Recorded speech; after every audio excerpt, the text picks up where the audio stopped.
আজকে ICC president কার হওয়ার কথা ছিল? নাম দেন সৌরভ গাঙ্গুলি।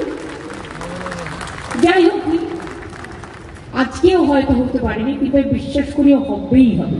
ওকে আটকানো এত সহজ নয়। আর বিচার সম্বন্ধ আমাদের এটাই, ওকে ওর ইচ্ছা পূরণ করতে দিন।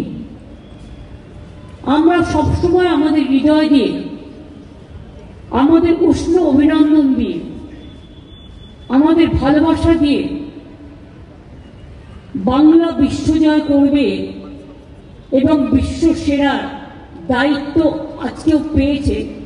কিন্তু আরো আরো আরো যেটা গৌতম বললেন, গৌতম ভট্টাচার্য, সেটা আমারও মনে আছে।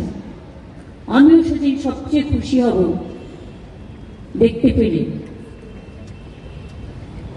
ফার্স্ট পজিশন, আর কিছু বলছি না। সুতরাং এর জন্য আরো লড়তে হবে। মনের শক্তি সবচেয়ে বড় শক্তি, মানসিক শক্তি। কখনো কে কি বললো, কে কি গালাগালি দিল, কে কি উৎসাহ করলো, কে কি স্ক্রোল করলো, don't care. Better to ignore all this things. নিজের কাজ নিজেকে করে যেতে হবে এবং দুর্গমকে জয় করে,